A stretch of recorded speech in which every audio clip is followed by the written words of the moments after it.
नमस्कार, जय हिंद, जय भारत। भारतीय अवाम ताकत दल अपने भारतीय भाई बहनों अर्थात अपने देश भारत की जनता अर्थात अपनी भारतीय अवाम से भारतीयता आधारित आपसी श्रद्धा, भारतीयता आधारित आपसी स्नेह, भारतीयता आधारित आपसी प्रेम, भारतीयता आधारित आपसी अखलाक मोहब्बत, भारतीयता आधारित आपसी सहयोग, भारतीयता आधारित आपसी सम्मान, भारतीयता आधारित आपसी एकता, भारतीयता आधारित आपसी भाईचारा तथा भारतीयता आधारित आपसी सद्भाव, इन सभी को समझने व आत्मसात करके वैसा ही और उसी अनुसार आचरण एवं व्यवहार करने हेतु और इसके समस्त भारत में प्रचार प्रसार करने हेतु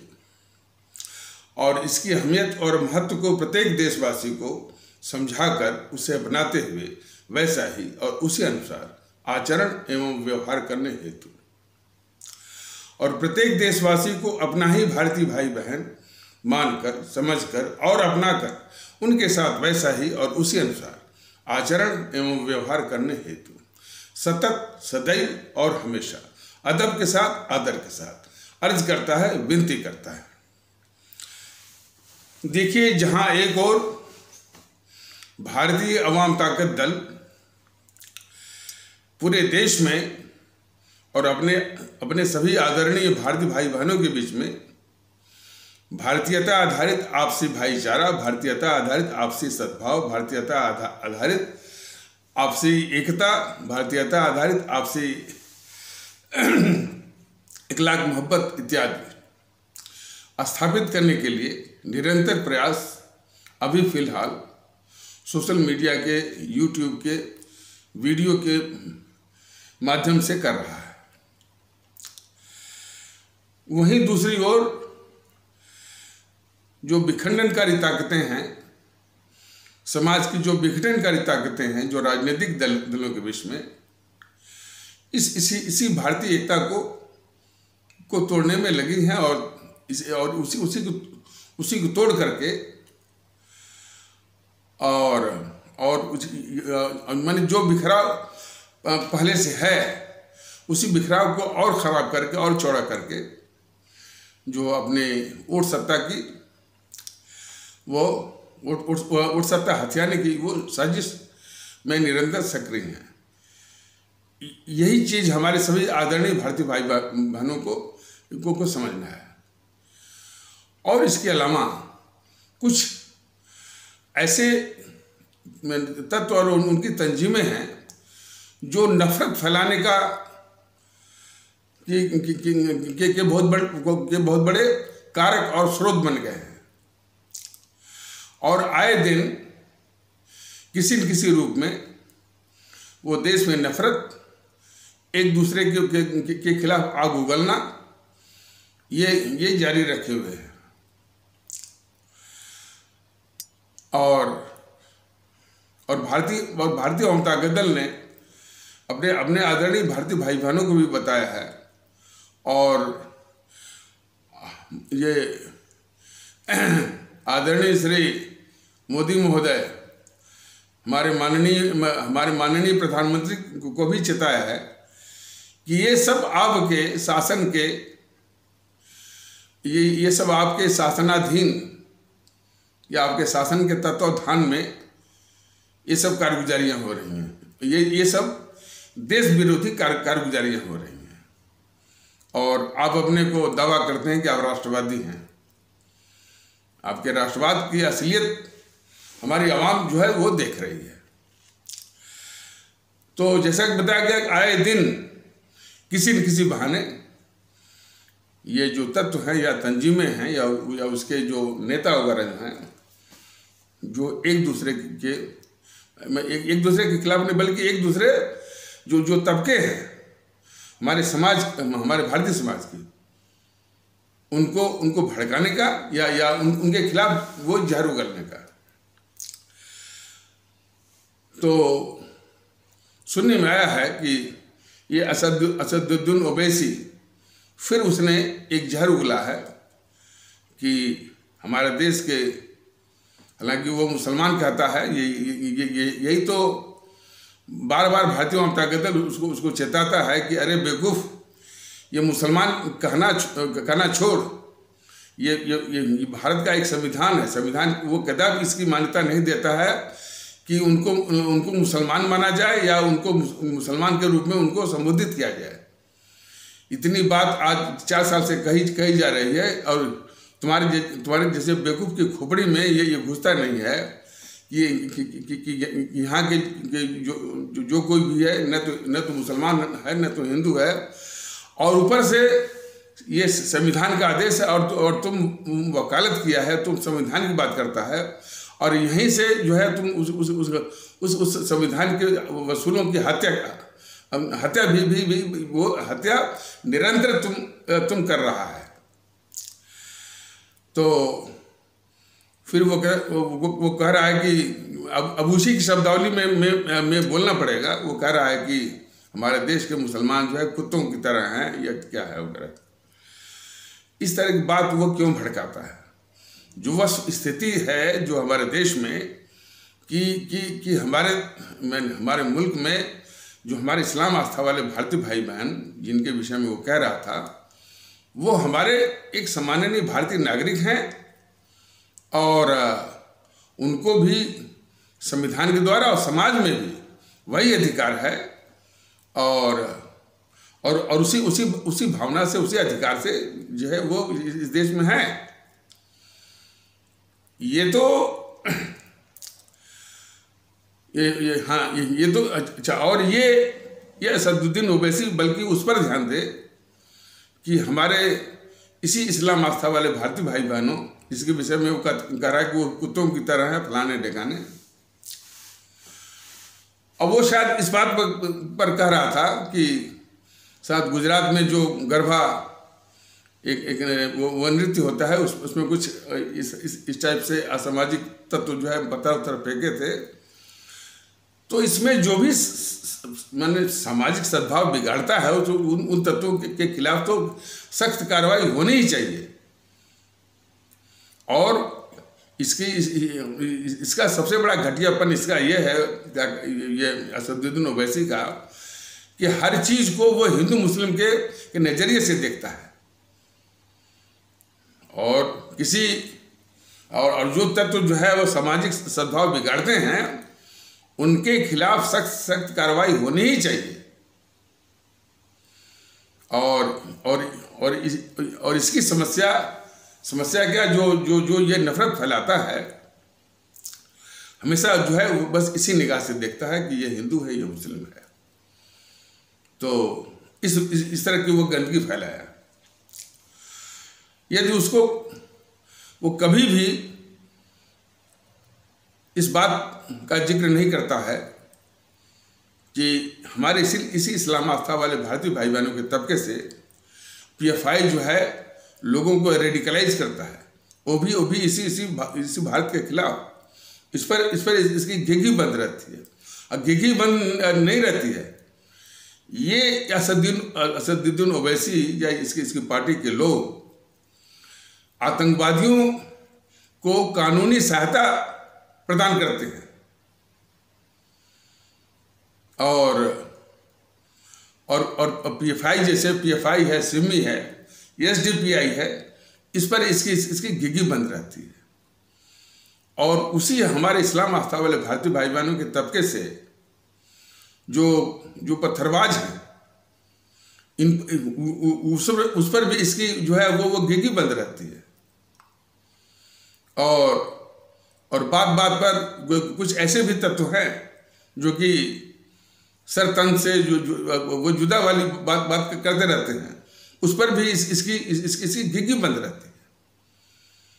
तो वाकई में यदि वो कुछ दिखाना चाहता है कि हमारे इस्लाम आस्था वाले भारतीय भाई बहनों का कुछ भला चाहता है, तो पहले जो है वो इस पर ध्यान दे, क्योंकि इसके चलते जो हिंदू सनातन आस्था वाले भारतीय भाई बहनों और विशेष करके जो कट्टरवादी तत्व हैं बीजेपी और आरएसएस के, उनको मौका मिलता है इन्हीं सब जो तत्वों के जो पत्थरबाज हैं, जो पीएफआई है, जो सिमी है, जो एसडीपीआई है, जो उसके कारनामे भारत विरोधी कारनामे हैं, इन्हीं सब का बहाना लेकर के जो मैं फिर से कहता हूँ, जो ये हिंदू सनातन आस्था वाले भारतीय भाई बहनों के जो कट्टरवादी तत्व हैं, और विशेष करके बीजेपी और आरएसएस के जो कट्टरवादी तत्व हैं, उनको एक हथियार मिलता है हमारे पूरे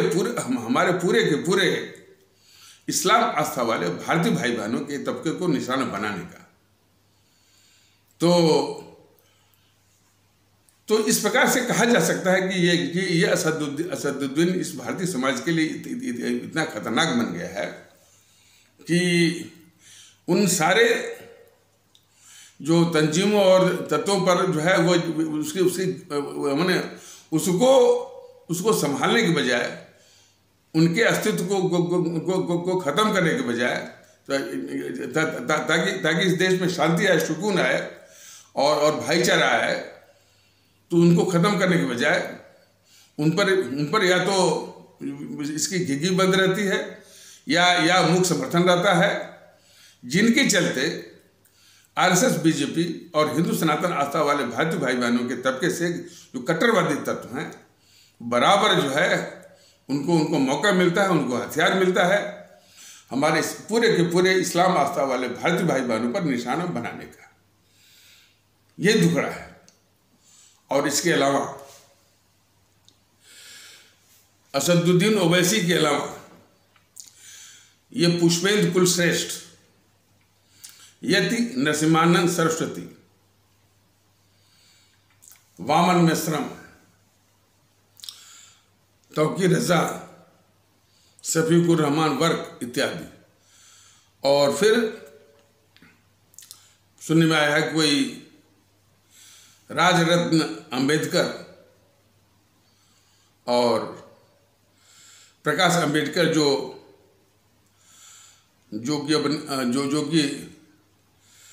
अब दुर्भाग्य ही कहा जाए कि हमारे बाबा साहब अंबेडकर के पोते या जो भी लगते हैं, ये सब आग ही उगलते हैं बस मनुवादी वो बोल करके।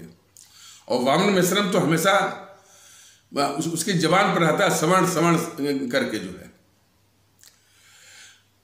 ऐसे तत्वों को भारतीय जनता दल बराबर ये कह रहा है कि बाबा साहब ने जितनी जलालतें झेली, जितना अपमान झेला, जितनी कठिनाई का सामना किया उन्होंने, लेकिन उनके मन में जरा भी प्रतिशोध नहीं था।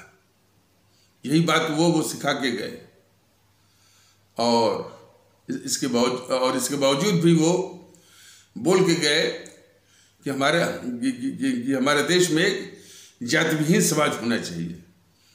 और भारत का संविधान जो है उसी की पुष्टि करता है कि हमारे देश में बिल्कुल जातिविहीन समाज, और जाति हो तो सिर्फ एक ही जाति की हम भारतीय नागरिक हैं, हम भारतीय हैं।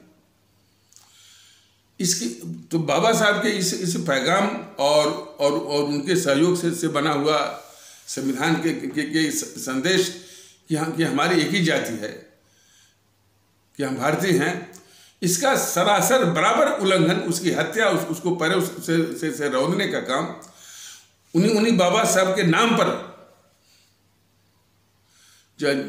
पर जो है वो राजनीति करने वाले तत्व जो है वामन मिश्रम और राजरत्न अंबेडकर, प्रकाश अंबेडकर जैसे लोग जो है इसी भारतीय समाज में जो है नफरत फैलाते हैं। सवाल इस बात का है कि हमारे जो उपेक्षित भारतीय भाई बहन हैं, जो हमारे पिछड़े भारतीय भाई बहन हैं, जिनको माने शेड्यूल कास्ट इत्यादि कहा जाता है, खैर शेड्यूल कास्ट कहना जो है ये यानी भारतीय समाज की जो आवश्यकता है उसके अनुसार, उसके अनुरूप जो है वो सही नहीं है। और भारतीय अवाम ताकत दल उनको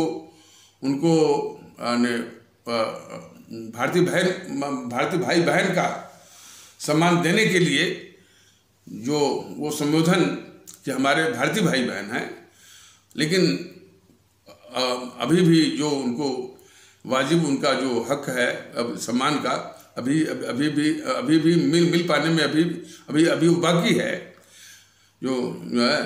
तो इस कारण जो है उनको उपेक्षित और पिछड़े भारतीय भाई बहन, तो उनसे ये गुजारिश है, उनसे भारतीय जनता दल की गुजारिश है कि कम से कम बाबा साहब के शब्दों को याद करिए, बाबा साहब के इरादों को याद करिए, उनके सिद्धांतों और उनके आदर्शों का सम्मान करते हुए ये जो नफरत फैलाने वाले हैं, चाहे प्रकाश अंबेडकर हो, चाहे राजरत्न अंबेडकर हों, चाहे वामन मिश्रम हो, या चंद्रशेखर रावण हो, या बीएसपी के भी कुछ और भी लोग हों, उनके जो समाज में नफरत फैलाने के कुत्सित प्रयासों को हतोत्साहित करिए।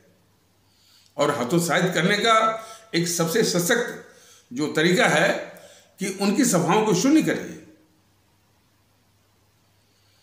और उसी प्रकार हमारे हिंदू सनातन आस्था वाले भारतीय भाई बहनों का ये परम कर्तव्य बनता है कि जो ये भारत विरोधी पुष्पेंद्र कुलश्रेष्ठ है, इसकी भी स्वभाव, और ये भी नफरत ही फैलाता है, और इसके नफरत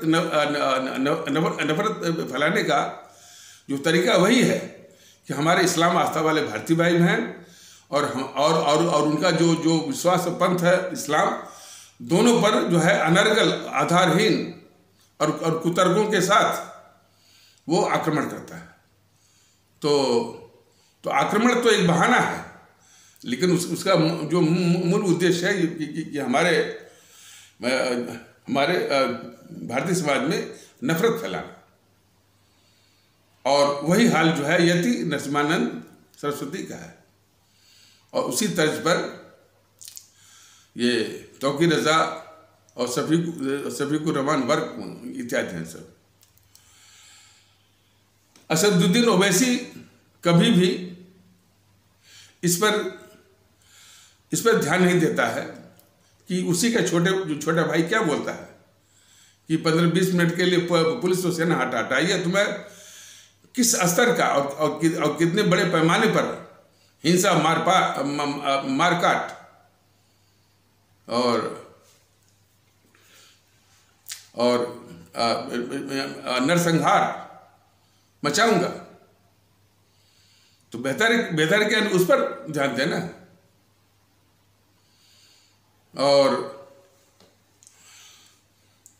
और रह करके इसी भारत में कहीं जो पाकिस्तान जिंदाबाद के नारे जो लगते हैं, यह पूरे देश को भी मालूम है, और जो नारे लगाते हैं उनको भी मालूम है कि इसमें पाकिस्तान की क्या हालत है। पूरे विश्व में जो वो कटोरा लेके घूम रहा है, और आर्थिक रूप से वो कंगाली की कगार पे आ गया है, और कोई देश उससे बात करने को तैयार नहीं है। इस दुर्दशा को प्राप्त तब भी कुछ सिरफिरे किस्म के कहीं से मिल जाते हैं जो कि पाकिस्तान जिंदाबाद के नारे लगाते हैं। तो और वो पाकिस्तान जिंदाबाद के नारे जो लगते हैं, ये भी सामने आया है कि अक्सर वो राहुल गांधी की सभाओं में देखे गए हैं। खास करके जो है 2017 का जो चुनाव की बात थी, तो उसमें इसी राहुल गांधी की सभाओं में कई, और उसी के सामने पाकिस्तान जिंदाबाद के नारे लगे थे। अखिलेश यादव की सभाओं में जो है पाकिस्तान जिंदाबाद के नारे लगे थे। और कभी कभी जो है ये जो असदुद्दीन ओवैसी के सभाओं में लगते हैं। तो इन सिरफिरों को यदि ये असदुद्दीन ओवैसी हमारे इस्लाम आस्था वाले भारतीय भाई बहनों के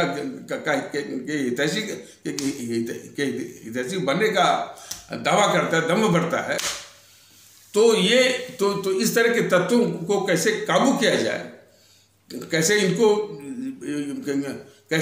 इनको समाज से बाहर किया जाए, या हमारे इस्लाम आस्था वाले भारतीय भाई बहनों के तबके को इस तरह के तत्वों से आजाद कराया जाए, इस पर काम करें ना।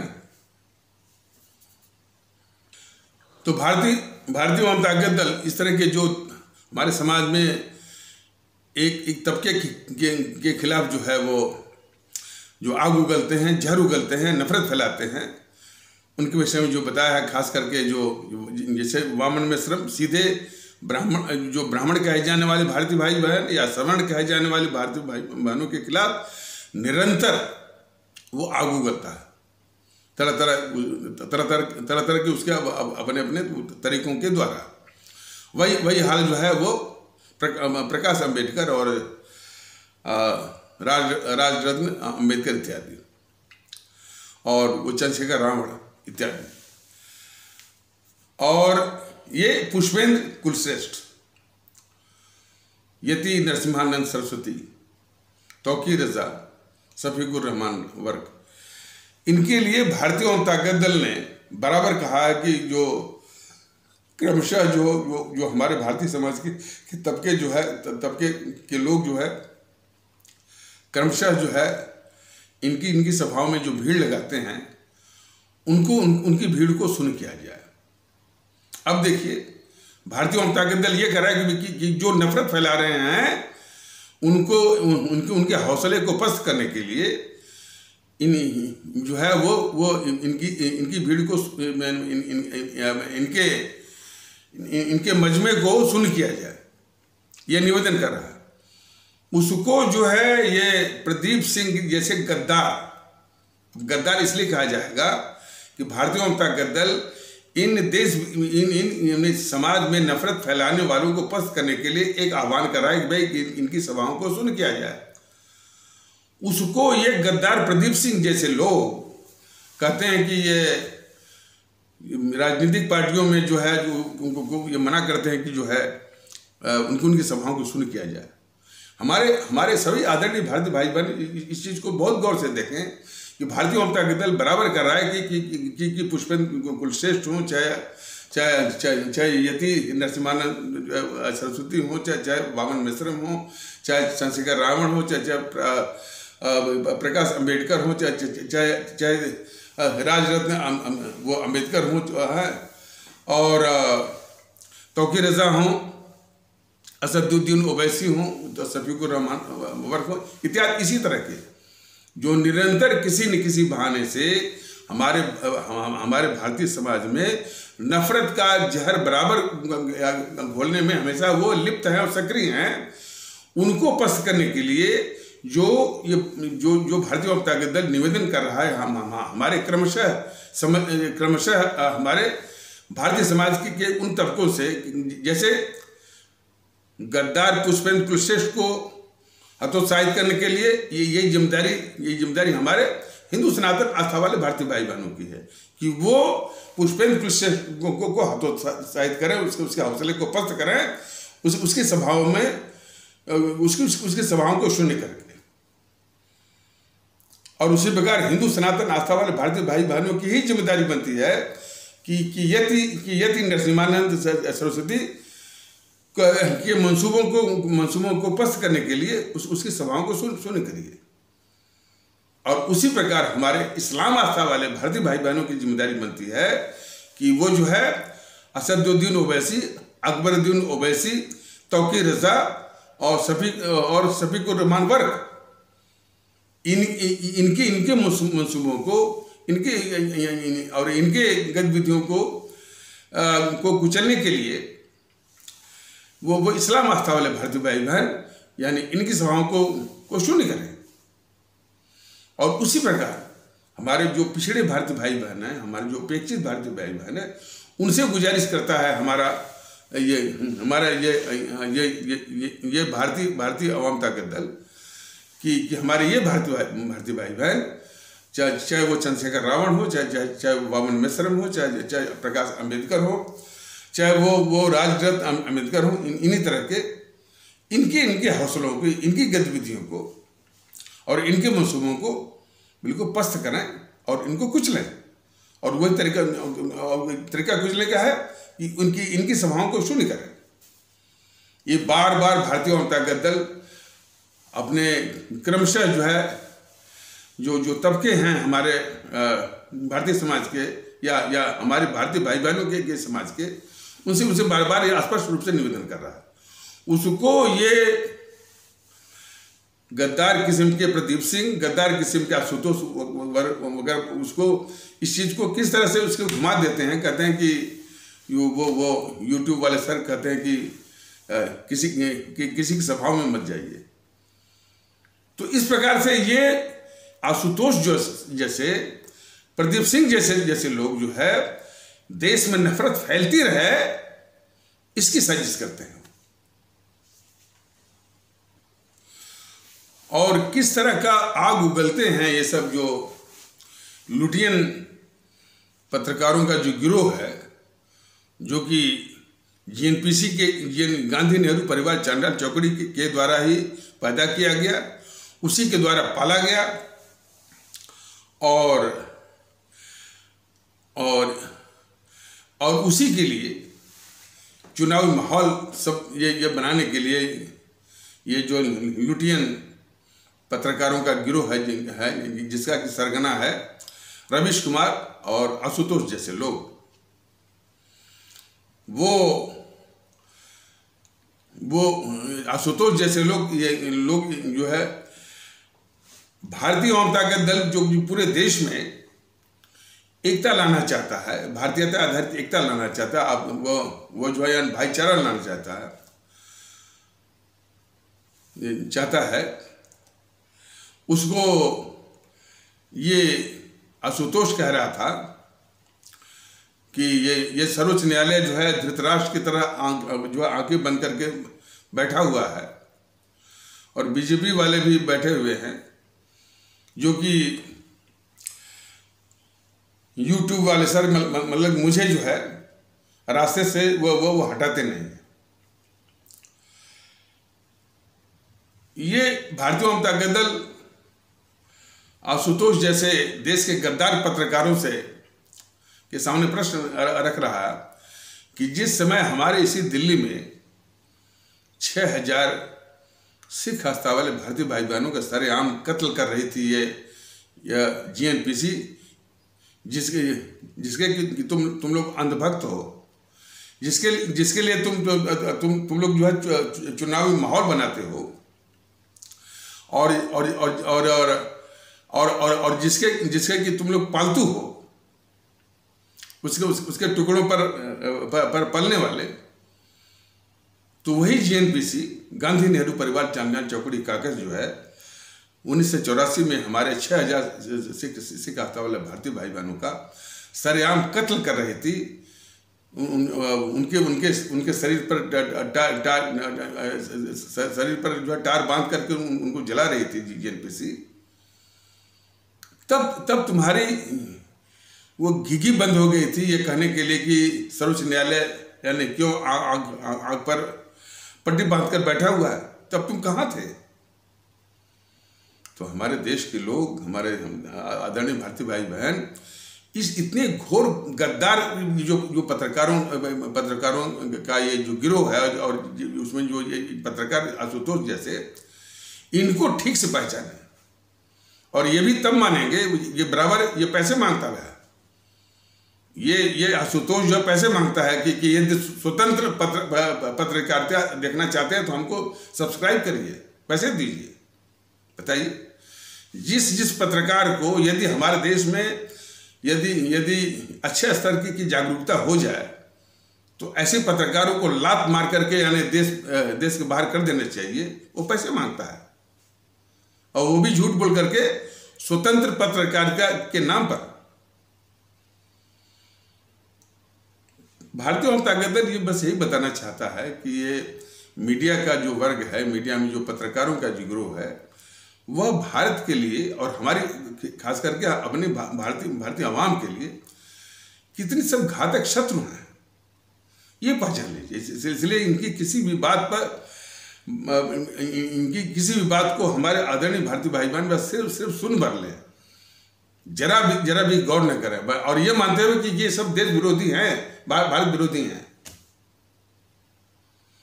अब भाईचारा की बात भाईचारा इस देश के लिए बहुत जरूरी है।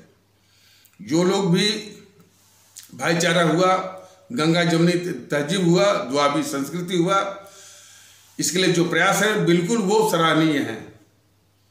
इसके विपरीत ये गद्दार पुष्पेंद्र कुलश्रेष्ठ भाईचारा का मजाक उड़ाता है, और इतना ही नहीं, भाईचारा का मजाक उड़ाते हुए हिमांशु त्रिवेदी भी दिखता है। अब सवाल यह है कि हिमांशु त्रिवेदी कौन सा राष्ट्रवादी है जो कि हमारे देश में भाईचारा जो यानी भारतीयता आधारित भाईचारा की सख्त आवश्यकता है। इसी के अभाव में जो है हमारे देश में बिखराव जो है हमारे देश को वो डस रहा है, ग्रसे हुए। उसी भाईचारा का ये हिमांशु त्रिवेदी जैसे लोग, अब ऐसे ही लोग तो जो है भारत विरोधी तत्व हैं। भारतीय ताकत दल ये कहने में जरा भी गुरेज नहीं करता है कि जो भाईचारा का उपहास करे, मजाक उड़ाए, वह उड़ाए। और कौन भाईचारा जो कि इस देश में बिखराव को हटाने के लिए, कम करने के लिए सबसे सशक्त माध्यम है, उसका जो मजाक उड़ाए, उपहास करे और उसको जो डाउन प्ले करे, वह भारत का एक खतरनाक शत्रु है। तो हिमांशु त्रिवेदी भी बड़े सोफिस्टिकेटेड वे में इस देश का शत्रु है, जो कि भाईचारा का वो मजाक उड़ाता है। तो ये देखा गया। हिमांशु त्रिवेदी पर प्रतिक्रिया देना कोई आवश्यक नहीं है, लेकिन हिमांशु त्रिवेदी जो कि बीजेपी का प्रमुख प्रवक्ता है, उसके मन में क्या है, उसके मंसूबे क्या हैं, यह हमारे पूरे भारतीय भाई बहनों को जानना आवश्यक है और ये उनका हक बनता है। और उसी से तो बीजेपी की जो कोर मेंटेलिटी है, उसकी जो मानसिकता का पता चलता है इसके वक्तव्यों से। ये हर वक्त किसी यानी जो काम पुष्पेंद्र कुलश्रेष्ठ करता है तो थोड़ा भद्दे तरीकों से, वल्गर जो उसके तरीके हैं उसके द्वारा, लेकिन वही काम सुधांशु त्रिवेदी करता है थोड़ा वो मुलम्मेदार तरीकों से, मुलम्मेदार शब्दों से, अल्फाजों से वही काम करता है। हमेशा जो है माने दूसरे पंथों को नीचा दिखाना और हिंदू सनातन की जो है श्रेष्ठता बताना, और फिर अपने देश जो वर्तमान हमारा भारत देश है उसके महत्व को कुचल करके, भारत के संविधान को कुचल करके, वो हमारे यहाँ पुरातन में हमारे यहाँ वेद थे, पुराण थे, उसी में मैथमेटिक्स थे, उसी में साइंस थे, उसी में विज्ञान, तमाम इस तरह की जो है अनर्गल बातें करता रहता था। तो ऐसा वर्णन करने में वो अपने जो है पूरी विद्वत्ता उड़ेलने की कोशिश करता है। लेकिन उसी के सामने जब ये जीएनपीसी, गांधी नेहरू परिवार, चांदा चौकड़ी के छोटे से छोटे प्रवक्ता आते हैं, बिल्कुल दहाड़ने लगते हैं, वो भी झूठे असत्य बातों के साथ, तो उनके सामने ये भिगी बिल्ली बन जाता है। और कई ऐसे अवसर, नाथूराम गोडसे का प्रकरण जो बीजेपी लाती है, वो सिर्फ जो है इस जीएनपीसी जो कि इस देश की सबसे गद्दार, देश की दुश्मन है और खतरनाक है इस मुल्क के लिए, उसके पापों को ढकने के लिए और उसकी छवि को निखारने के लिए ये बीजेपी जो है और उसकी रक्षा करने के लिए हमेशा नाथूराम गोडसे का प्रकरण लाती है।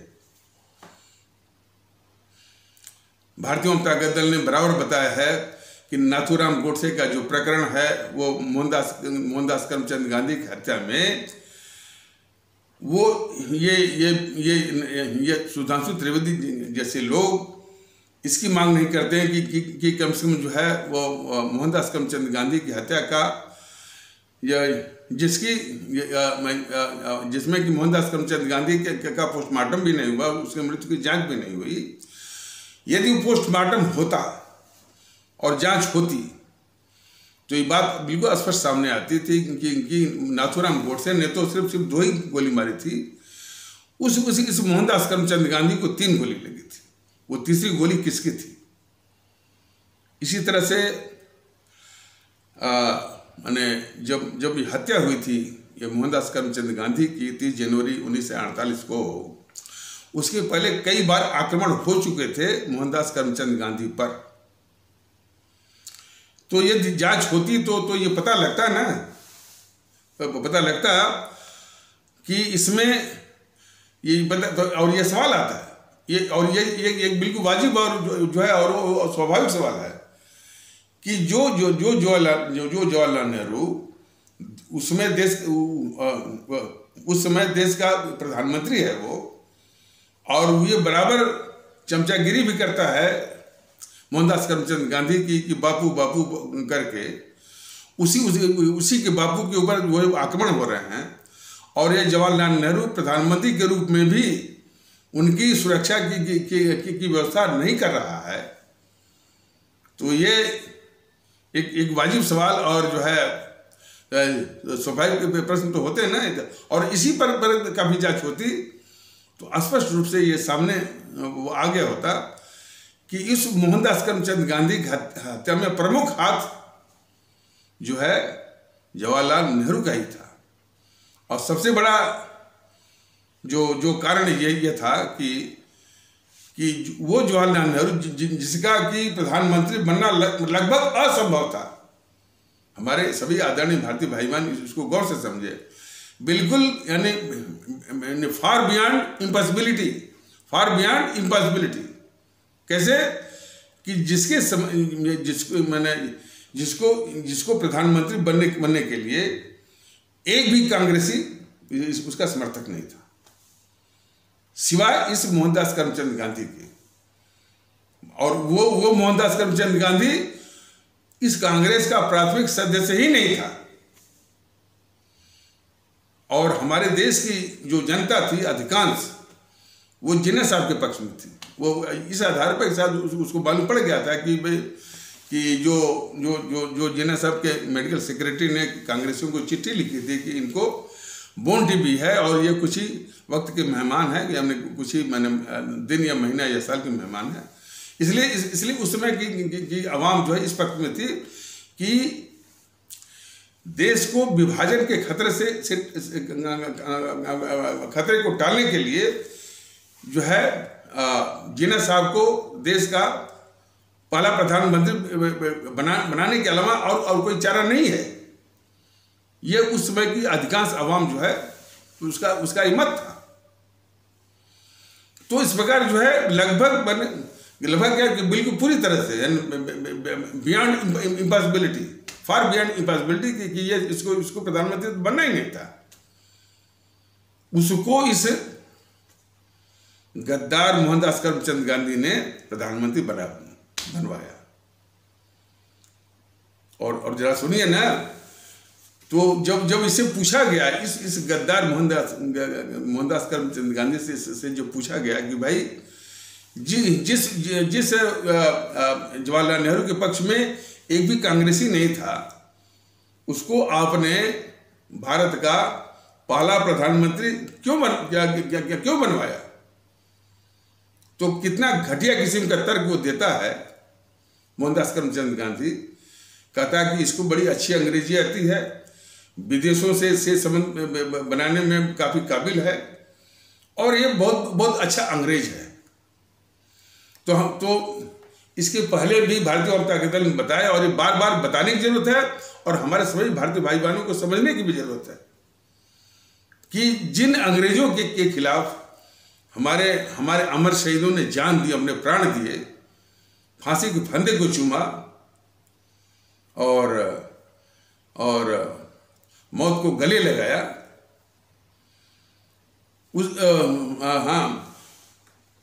लगाया, उन्हीं अंग्रेजों के जाने के बाद आज़ादी के नाम पर भी फिर जो है ये गद्दार मोहनदास करमचंद गांधी फिर एक अंग्रेज को ही थोपता है अपने देश के ऊपर। तो हमारे आदरणीय भारतीय भाई बहन बहुत गौर से समझे कि आखिर ये किस स्तर का एक गद्दार था ये मोहनदास करमचंद गांधी। तो मोहनदास करमचंद गांधी की गद्दारियों की भारत के खिलाफ गद्दारियों की लंबी अनेकानेक फहरिस्तें हैं, जिसके विषय में जानना हमारे प्रत्येक भारतीय भाई बहन, हमारे पूरी भारतीय आवाम को जानने का उनका हक बनता है, उनका अधिकार बनता है। और उनके इसी अधिकार का सम्मान करते हुए भारतीय जनता दल कुछ इस दिशा में कोशिश कर रहा है। तो वो जवाहरलाल नेहरू जो बिल्कुल असंभव था उसका प्रधानमंत्री बनना इस देश का, तो उस मैंने बिल्कुल असंभावना के बीच में यदि उसको वो चीज़ मिल जाती है और प्रधानमंत्री बन जाता है तो निश्चित रूप से, लेकिन वो था बहुत शातिर किस्म का।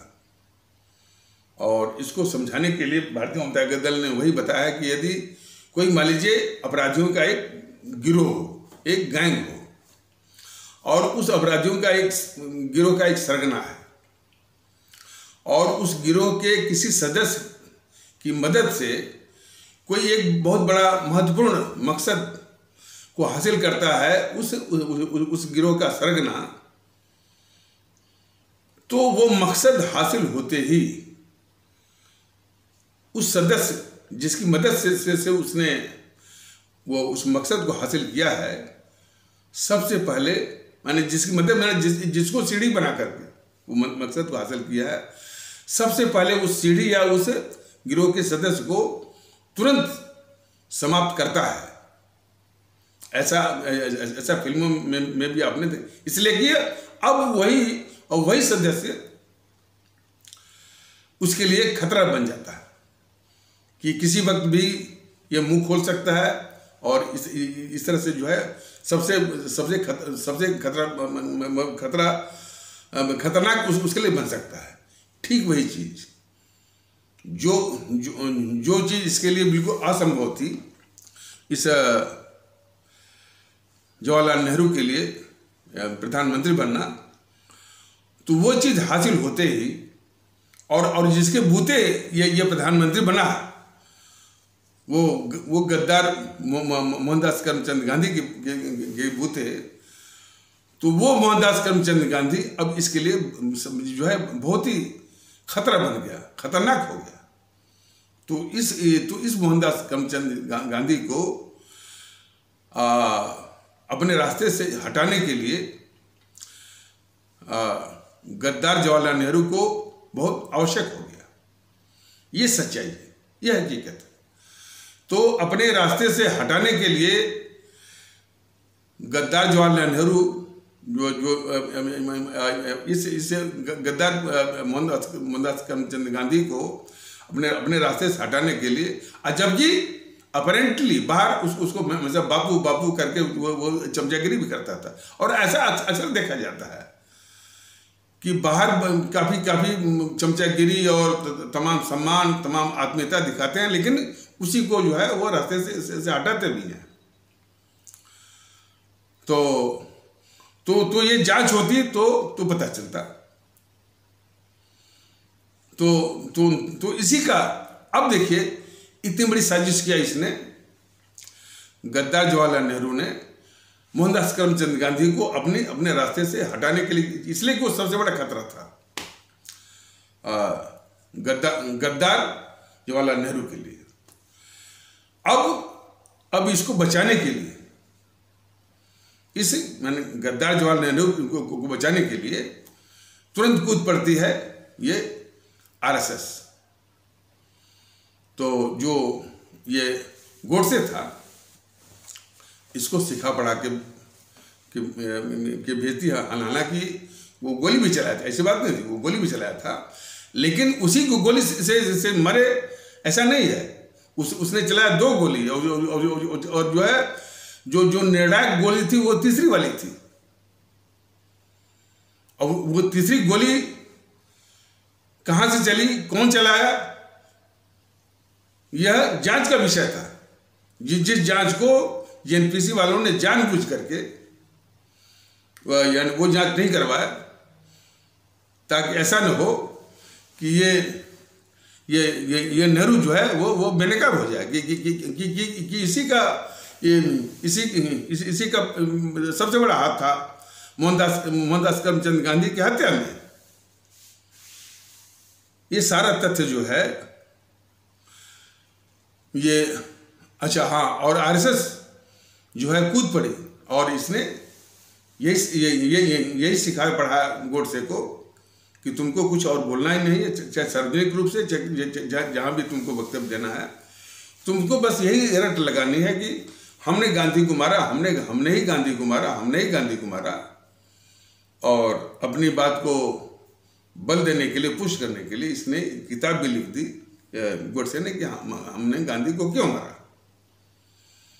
तो ये सबसे बड़ी साजिश है आरएसएस वालों की, उस नेहरू को बेनकाब होने से बचाने के लिए। वरना जो है वरना मोहनदास करमचंद गांधी की हत्या में स्पष्ट रूप से वो बेनकाब होता है नेहरू। मोहनदास करमचंद गांधी की हत्या में नेहरू अच्छी तरह से जो है बेनकाब हो सकता था, लेकिन ये आरएसएस ने गोडसे को भेज करके जो ट्रेनिंग देकर सिखा पढ़ा करके कि हमने ही गांधी को मारा, हमने गांधी को मारा। और मोहनदास करमचंद गांधी, बताइए, जिसके लिए नेहरू के साथ सारे कांग्रेसी बाबू बाबू बाबू करके उसकी चमचागिरी करते थे, उनके शव का पोस्टमार्टम भी नहीं करवाया और उनके मृत्यु की जांच भी नहीं कराया। तो ये सब चीजें जो कि अभी अपरेंटली ये बिल्कुल इशारा करती हैं कि मोहनदास करमचंद गांधी की हत्या में गद्दार जवाहरलाल नेहरू की प्रमुख भूमिका थी, उसका प्रमुख उसका हाथ था। ये बात ये हिमांशु त्रिवेदी भी जानता है। और जब जेएनपीसी वाले गोडसे का नाम लेकर के कि भाई हम जो है महात्मा गांधी की पार्टी के हैं और ये महात्मा गांधी के हत्यारे गोडसे की पार्टी के हैं, इस तरह का जो माहौल जेएनपीसी बनाती है, तो उसी माहौल को ये और पुख्ता करते हैं जो है सुधांशु त्रिवेदी जैसे लोग। और कितना घटिया किस्म का तर्क देते हैं कि आपने वो गांधी के विचारों की हत्या की, और कैसे विचार, यानी घुमा करके कि उन्होंने मरते समय हे राम कहा, जब भी उसकी जहाँ उसकी समाधि बनी हो वहाँ पर वो हे राम है। और इन जेएनपीसी वालों ने किसी वक्त में बोला था कि राम काल्पनिक है। ये बात बोल करके वो हिमांशु त्रिवेदी ये तर्क गढ़ता है कि इन्होंने उन्होंने विचारों की हत्या की। इस तरह से एक घटिया किस्म का तर्क प्रस्तुत करके किस तरह से यानी गद्दार नेहरू की जो है हर तरह से वो बचाता है, जेएनपीसी वालों को बचाता है, और जेएनपीसी के प्रवक्ताओं के नेताओं को पूरा मौका देता है कि अपने पापों को धुलें, अपने पापों को छिपाएं। तो सुधांशु त्रिवेदी उस स्तर का भारत विरोधी एक जो है वो तत्व है। मैंने तो जब इसको देखा कि ये भाईचारा का भी जो है जो उपहास कर रहा था, मजाक उड़ा था, हमको तुरंत दिमाग में स्ट्राइक किया कि ये दुष्टता तो पुष्पेंद्र कुलश्रेष्ठ करता है। ठीक वही दुष्टता ये कर रहा था सुधांशु त्रिवेदी जो है भाईचारा का उपहास करके। और ये सब जो है वो बोलता है ये पुष्पेंद्र कुलश्रेष्ठ कि बोलता कैसे है कि भाईचारा वगैरह कुछ नहीं है, वो भाईजान और हम चारा बन गए, इस तरह से उपहास। गंगा जमुनी तहजीब का भी जो है उपहास। गंगा जमुनी तहजीब देश में बहुत आवश्यक है, द्वाबी संस्कृति बहुत आवश्यक है। ये जो कुछ कट्टरवादी तत्व जो पैदा करती है PFI या जो कट्टरवादी और अतवादी और भारत विरोधी तत्व जो हमारे इस्लाम आस्था वाले भारतीय भाई बहनों के तबके से हैं, उन्हीं को दिखा करके जो है भाईचारा उन्हीं को संदर्भित करके उन्हीं को जो है वो रेफर करते हुए ये गद्दार पुष्पेंद्र कुलश्रेष्ठ जो है भाईचारा का उपहास करता है, मजाक उड़ाता है। और ऐसा ही उपहास मजाक जो है ये सुधांशु त्रिवेदी भी वो करता है। और ये जो खास करके जो कट्टरवादी तत्व हैं हमारे हिंदू सनातन आस्था वाले भारतीय भाई बहनों के, देखिए जब ये बात कट्टरवादी की बात कही जाती है, हमने कई हिंदू सनातन के लोगों से मैंने बात की है, उनका जो व्यू पॉइंट, उनका विचार को जानने की कोशिश की है। वो बराबर इस विचार के समर्थक हैं कि भाई हमारे इतिहास में जो है जो कोई भी रहा और वो किसी भी रूप में रहा, सच उसे सच्चे अर्थों में तो ऐसे जो राजा रहे हैं हमेशा एक दूसरे के खिलाफ वो लड़ते ही रहे, इनका इतिहास रहा है। पूरा हमारा भारत जो है जो खंड खंड में बटा हुआ था, तो और अलग अलग जो है राजा थे, अलग अलग उनकी रियासतें थी, जो भी है हमेशा एक दूसरे के खिलाफ जो है वो लड़ाई करते थे। फिर भी एक दूसरे के खिलाफ साजिश, एक दूसरे के खिलाफ प्रतिद्वंद्विता के भी एक दूसरे के खिलाफ लड़ते भी थे, जनहानि भी होती थी। ये उनका बेसिक चरित्र था। और इसी कारण जो हमारा देश जो गुलाम भी हुआ, इसी कारण ही हुआ, ये सबको मालूम है। फिर भी भारतीय ममता का दल उनको एक सम्माननीय, आदरणीय जो है ऐतिहासिक धरोहर मानता है उनको। लेकिन ये समाज को तोड़ने वाले, भारत को नीचा दिखाने वाले, भारत विरोधी मानसिकता वाले जो कट्टरवादी तत्व हैं, जो हिंदू सनातन के और जो है इसके बीजेपी और RSS के जो कट्टरवादी तत्व हैं, वह उसी इतिहास में से वो मुगलों को बोलते हैं आक्रांता। मुगलों को और जो सल्तनत के और भी वंश है, लोधी वंश है और आपका गुलाम वंश है, खिलजी वंश है, सारकी वंश है, इसी प्रकार से, और तुगलक वंश है, इनको जो है सब आक्रांता बोलते हैं। आक्रांता के विषय में भारतीय ममता का दल बार बार बताएगा कि आक्रांता वो है जो कि बाहर से आया, इस देश को लूटा पाटा और फिर अपने देश को लौट गया, वो आक्रांता है। जो आया और इस देश में लूटपाट मचाई और फिर अपने देश को लौट गया। उनमें कौन आता है? सबसे पहले है मोहम्मद बिन कासिम, जो कि 712 ईस्वी में है, और 900 ईस्वी 900 या 1000 ईस्वी के बीच में आया था महमूद गजनी, जो सोमनाथ मंदिर को लूट करके चला गया। मोहम्मद गोरी भी आया था लूटने के लिहाज से, वो भी कई बार आक्रमण किया, और खैर आखिरी बार उसने इनको पृथ्वीराज जी को वो उसने परास्त भी कर दिया। तो मोहम्मद बिन कासिम, मोहम्मद गजनी और मोहम्मद गोरी, शक आए लूट करके चले गए, हूण आए लूट कर वो चले गए। और नादिर शाह जब जब जब जब जब जब जब मुगल वंश का शासन था, उसमें मोहम्मद शाह जो है बादशाह था भारत का, तो उस वक्त के दौरान नादिर शाह आया था ईरान का, उसने भी बड़ी मारकाट और लूट मचाई। और यहाँ तक कि लोग कहते हैं कि तख्ते ताऊस या मयूर सिंहासन, पिकाक थ्रोन भी ले गया था।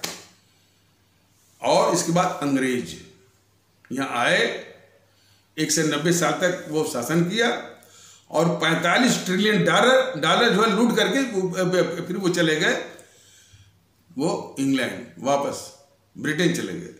ये सब आक्रांता है। ये जो कट्टरवादी तत्व जो है हिंदू सनातन के, आरएसएस बीजेपी के, जो कि घोर भारत विरोधी मानसिकता के हैं, वो जो है ये मुगलों को बोलते हैं आक्रांता। जरा सोचिए ना कि मुगल जब से मंगोलिया से आए, तब से मुगल जो है पलट करके मंगोलिया की ओर नहीं देखा। इसी भारत की मिट्टी को अपनी मिट्टी समझा और इसी में खप गए। उनको ये बोलते हैं आक्रांता। भारतीय जनता दल तो वास्तव में इस मानसिकता को ही जो कि भारत विरोधी वो मानसिकता है, तो उनको आक्रांता बोल करके फिर अपना जो वर्तमान भारत है, जो संवैधानिक इकाई है, जिसमें कि भाईचारा की अति आवश्यकता है, एकता की बहुत आवश्यकता है, भारतीयता की बहुत आवश्यकता है, इसमें ये जहर बोलते हैं। ये भारत विरोधी जो है वो हिंदू सनातन और आरएसएस बीजेपी के कट्टरवादी तत्व। और एक बात और भी जानना, ये कट्टरवादी तत्व इतने खतरनाक हैं, इनकी पहचान इससे है कि ये सामंतशाही सोच के होते हैं। हर चीज में जो है एक जो है अंग्रेजी का शब्द होता है, एक अंग्रेजी का शब्द होता है नार्सिसिज्म।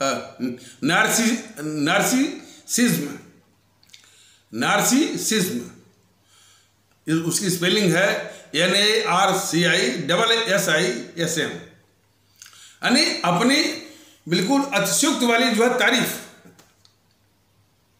और इसका इसमें विश्व में सबसे बड़ा शिकार कौन है? अमेरिका। अपनी एक झूठी तारीफ का बहुत भूखा है वो।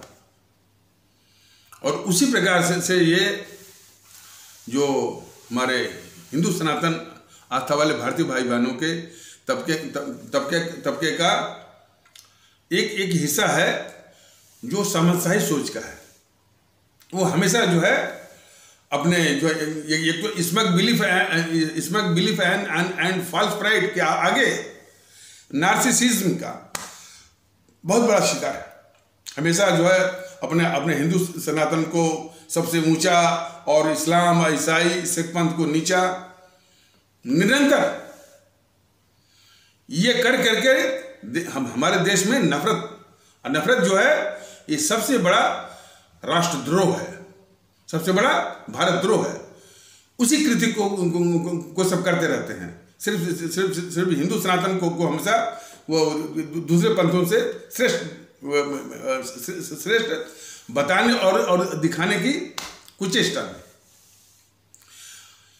देखिए, और वही सामंतशाही जो हिस्सा है अपने हिंदू सनातन आस्था वाले भारतीय भाई बहनों का, यही सामंतशाही सोच जो है इन सबों ने हिंदू सनातन आस्था जो कि इतना उपयोगी और विश्व का सबसे आदर्श सिद्धांत वाला जो है ये हमारा हिंदू सनातन, उसको इन सब ने तबाह किया हुआ है। वो कभी भी अपने स्वरूप को आ नहीं सका। जरा बताइए ना, इसी ने संदेश दिया वसुधैव कुटुंबकम। और उसी तबके के ये सामंतशाही लोग जो है अपने ही समाज में, अपने इस हिंदू सनातन समाज में एक हिस्से को शूद्र बता करके हजारों साल तक उसको अपमानित किया। एक और तो हमारे हिंदू सनातन आस्था वाले भारतीय भाई बहनों उनका एक पैगाम था, भाई पूरा विश्व ही अपना परिवार है।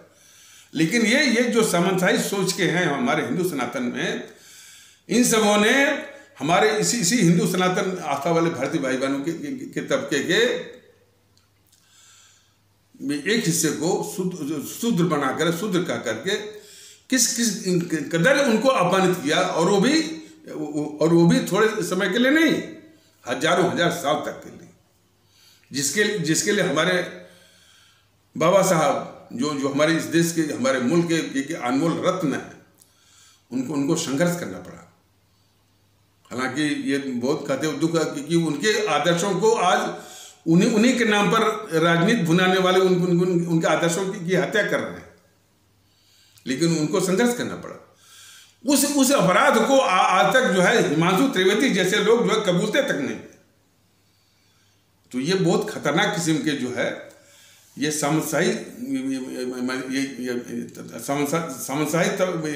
हिस्से से आते हैं ऐसे लोग हमारे हिंदू सनातन आस्था वाले भारतीय भाई बहनों के तबके से, और आरएसएस और बीजेपी के भी तबके से। वो सामंतशाह, और सामंतशाह कैसा होता है जानते हैं? सामंतशाह माने जिसको बोलते हैं फ्यूडल लॉर्ड्स, जो कि अपने को श्रेष्ठ मानता है, सबको नीचा दिखाता है। ऐसी मानसिकता वाले बराबर इस देश में नफरत फैलाते हैं हिमांशु त्रिवेदी जैसे लोग। और हिमांशु त्रिवेदी हुआ या उसका चमचा ये प्रदीप सिंह जो हर्षवर्धन त्रिपाठी हुआ, जो भी है, देश में नफरत फैलती रहे इन किन प्रकारेण बाय हुक और क्रुक। इस तरह से देश में नफरत फैलती रहे, देश में बिखरा होता रहे, ताकि बीजेपी जैसे विघटनकारी ताकतों का चुनावी जो है माहौल इनके पक्ष में बनता रहे। इनकी साजिशों का नमूना एक बार जो है अमीश देवगन घोर जो है, यानी उसी जो सामंतशाही सोच यानी हिंदू सनातन या आरएसएस बीजेपी वाले, उसी का प्रतिनिधित्व करता है। वो देखिए, इन जेएनपीसी के जो चाटुकार वो इतिहासकारों ने क्या गलती की, सबसे बड़ी गलती की कि हमारे जिन लोगों ने बलिदान दिया हमारे देश की आज़ादी के लिए, हमारे परम आदरणीय राष्ट्र महानायक, राष्ट्रभक्त शिरोमणि नेताजी सुभाष चंद्र बोस, शहीद आजम भगत सिंह, हमारे बाबा साहब ने बलिदान तो नहीं दिया, लेकिन जो हमारे इस तबके के उद्धार के लिए जो जलालतें झेली, जो कठिनाइयाँ सहे, जिन परिस्थितियों जिन विषम परिस्थितियों का उन्होंने सामना किया, वह भी किसी कुर्बानी और बलिदान से कम नहीं है। इसलिए भारतीय जनता दल उनको भी, जो हमारे ये अमर शहीद हैं, राष्ट्रभक्त हैं, क्रांतिकारी हैं, उन्हीं की श्रेणी में मानता है, और उन्हीं के बराबर उनको इज्जत बख्शना चाहता है, और बख्शने की कोशिश करता है, और अपने आदरणीय भारतीय भाई बहनों को भी कहता है कि हमारे देश के लोग, आप सभी लोग जो है, इनको जो है वो जो सुभाष चंद्र बोस हुए, शहीद आजम भगत सिंह हुए, चंद्रशेखर आजाद हुए, अशफाकुल्लाह हुए, उन्हीं के बराबर इनको जो है सम्मान देने की आवश्यकता है, ये बराबर कहता है। तो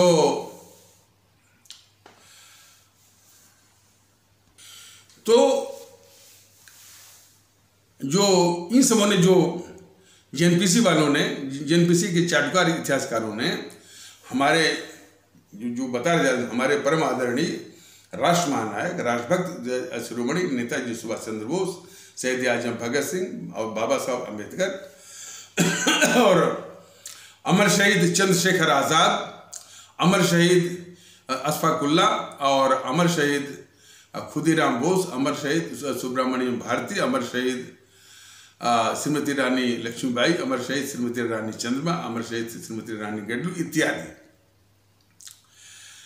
की कुर्बानी, शहादत, उनके महत्व और देश प्रेम को सब दबा करके ये जेएनपीसी के चाटुकार इतिहासकार का गिरोह जो इनको दबा करके देश के गद्दारों को आगे किया।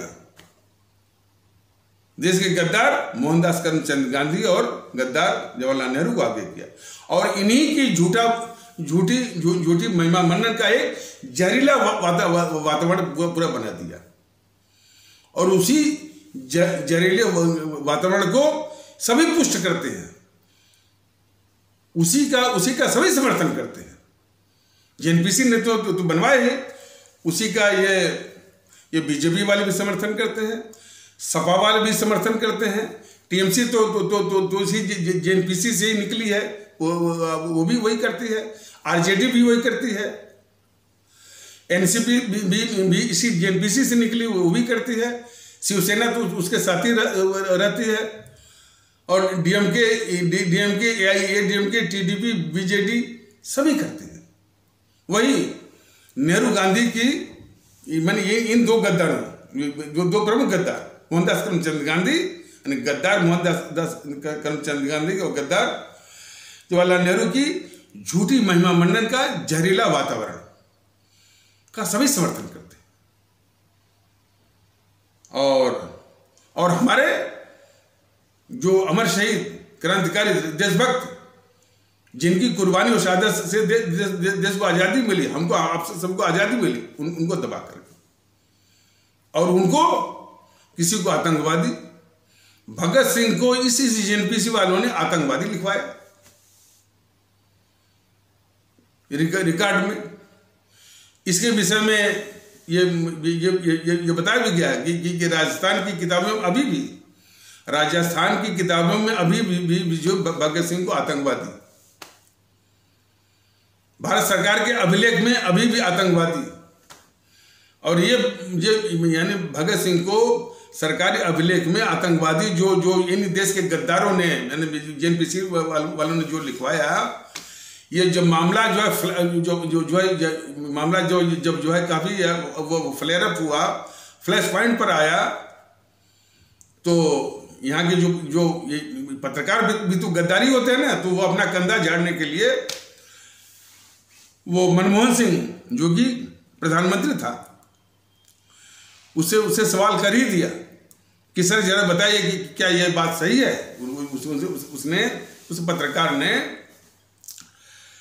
इसे मनमोहन सिंह से पूछा कि क्या सर ये बात सही है कि सरकारी अभिलेख में भगत सिंह का नाम आतंकवादी के रूप में दर्ज है।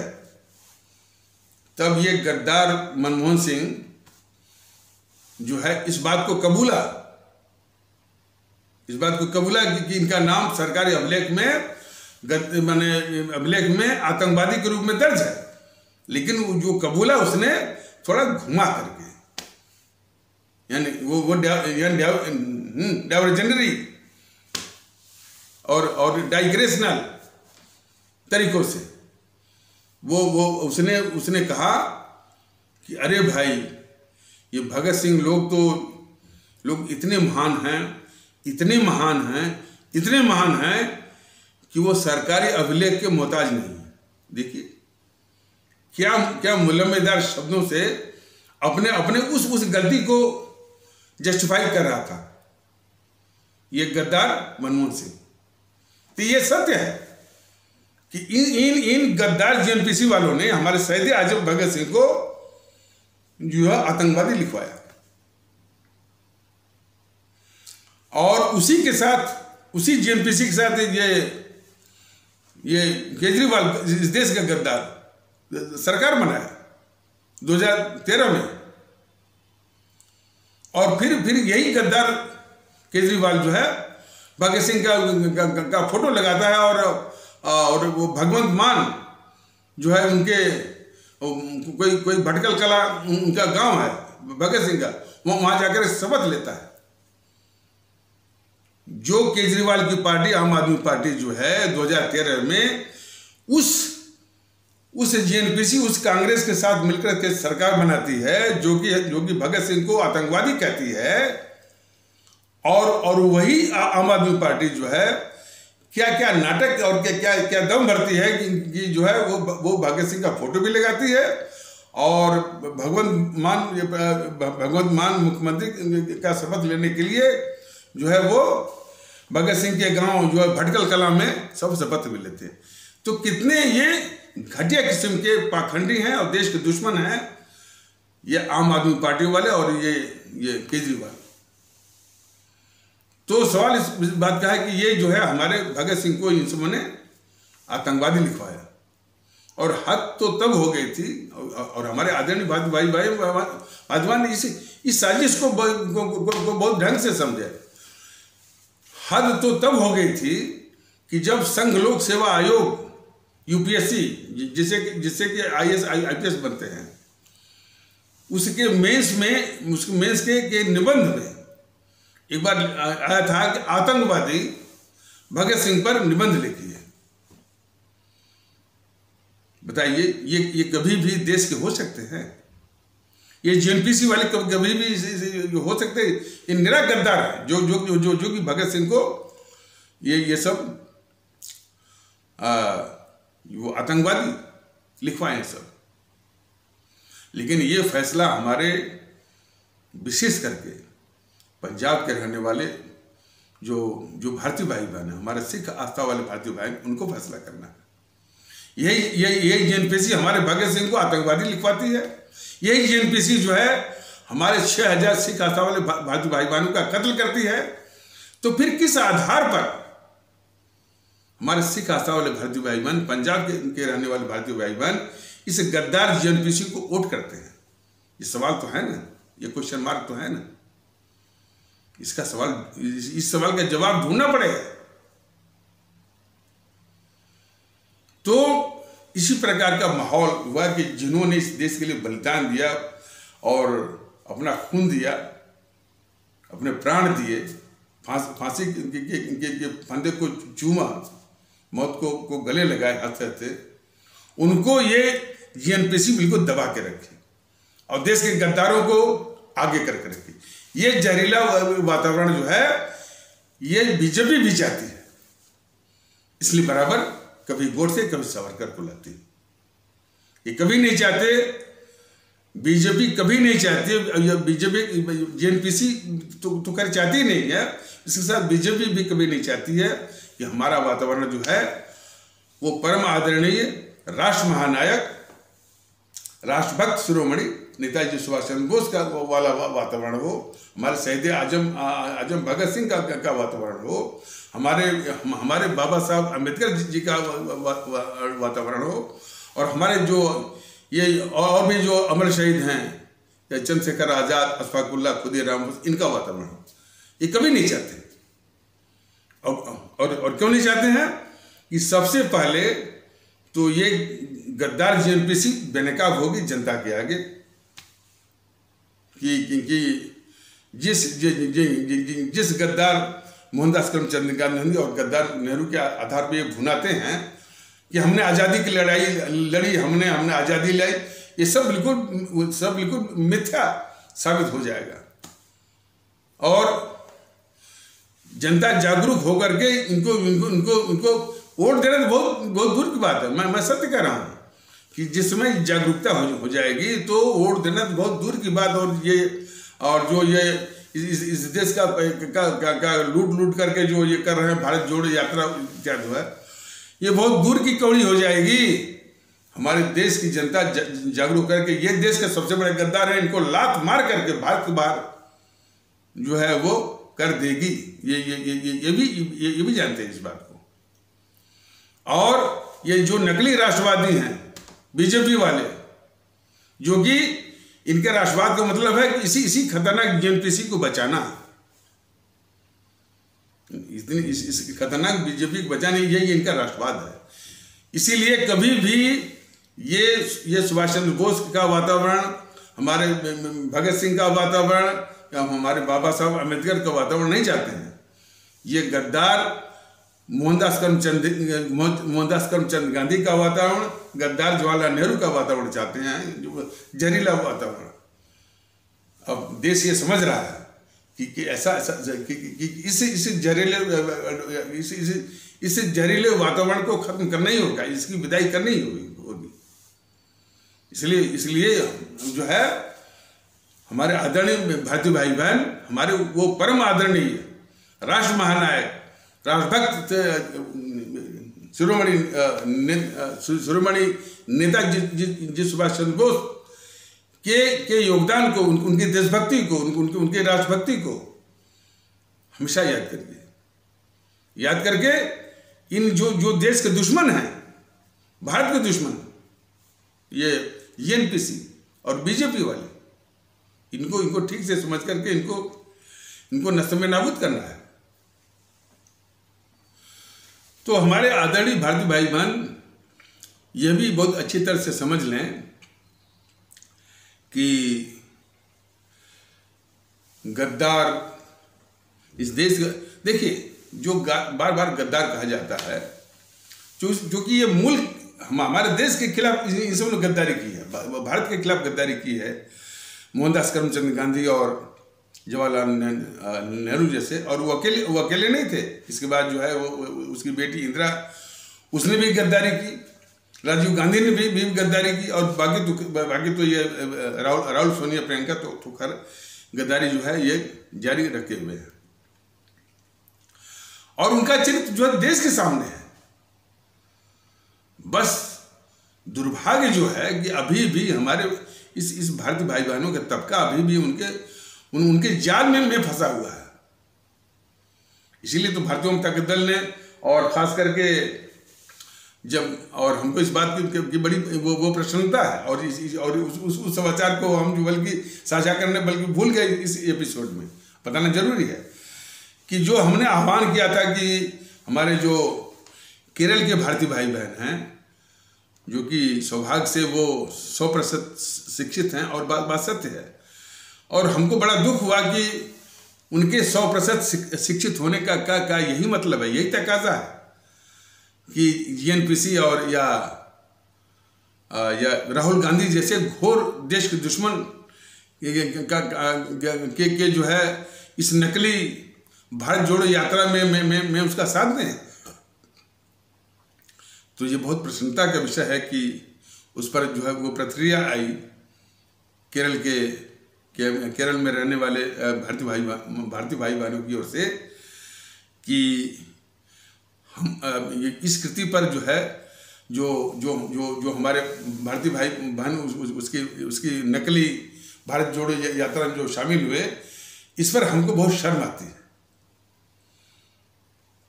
लेकिन हमारे भारतीय भाई बहन से गुजारिश है कि ये इस तरह की संवेदना और इस तरह की जज्बा और इस तरह का पैशन कि एनपीसी का साथ देना मतलब कि देश को कलंकित करना, राष्ट्र को कलंक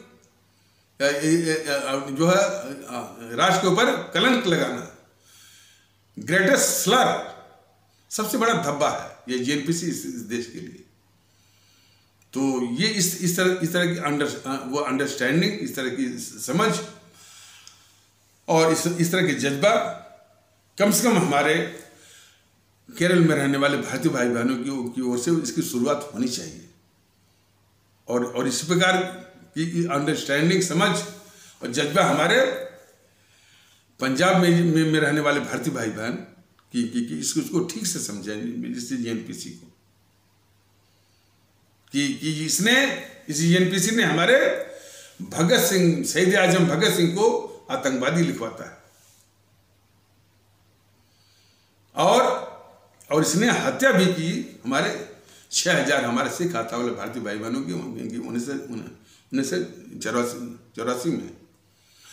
और उसी संबंध में जो ये आशुतोष जैसे गद्दार पत्रकार बोलते हैं ना कि भाई कि ये सुप्रीम कोर्ट जो है वो धृतराष्ट्र बन के अंधा बन के बैठा है, और यूट्यूब वाले सर जो है क्या कर रहे हैं उनको रोकता नहीं।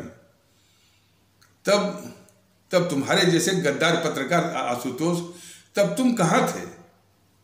जबकि इसी दिल्ली में हमारे 6000 सिख आस्था वाले भारतीय भाई बहन का सरेआम कत्ल हो रहा था, तब तुम कहाँ थे? तब तुमने क्यों नहीं कहा कि भाई कि ये सुप्रीम कोर्ट जो है वो अंधा बन के बैठा है, धृतराष्ट्र बन के बैठा है? तब तुमने नहीं कहा। इसलिए पूरा देश तुम जैसे गद्दार पत्रकार जो है वो आशुतोष जैसे इसको पूरा देश देख रहा है, पहचान भी रहा है। पहचाने बहुत जरूरी है। और उसी में ये प्रदीप सिंह भी शामिल है। प्रदीप सिंह में, आशुतोष में कोई फर्क नहीं है। अलग अलग मंचों से वही काम कर रहे हैं। देश में नफरत फैलाने वालों का हौसला वो बढ़ाना। ये पुष्पेंद्र कुलश्रेष्ठ की आलोचना कभी नहीं करता है ये प्रदीप सिंह। ये गद्दार पुष्पेंद्र कुलश्रेष्ठ बराबर देश में वो नफरत फैला रहा है। उस पर एक टिप्पणी नहीं आती है इस गद्दार प्रदीप सिंह की। भारतीय जनता दल तो स्पष्ट कर रहा है कि जितने भी तत्व जो है हमारे देश में नफरत वो फैला रहे हैं, भिन्न भिन्न जगहों से, भिन्न भिन्न क्षमताओं में और विभिन्न तरीकों से, वह इस देश के खतरनाक दुश्मन है, देश के बहुत खतरनाक गद्दार है निश्चित रूप से। चाहे वो पुष्पेंद्र कुलश्रेष्ठ हो, चाहे वो असदुद्दीन ओवैसी हो, चाहे अकबरुद्दीन ओवैसी हो, चाहे वो यति नरसिम्हानंद सरस्वती हो, चाहे वो तौकीर रजा हो, चाहे वो शफीकुर रहमान वर्क हो, चाहे वो चंद्रशेखर रावण हो, चाहे वामन मिश्रम हो, चाहे वो राजरत्न अम्बेडकर हो, चाहे प्रकाश अम्बेडकर हो, इस तरीके। और नफरत फैलाने में कुछ और भी पार्टियों के लोग देखा गया है। जीतन राम मांझी वो भी आग उगलता है हमारे खास करके सवर्ण कहे जाने वाले भारतीय भाई बहनों के खिलाफ, और भी है इस टाइप से। संजय निषाद भी कभी कभी वो आग उगलता है। ओम प्रकाश राजभर भी उगलता है।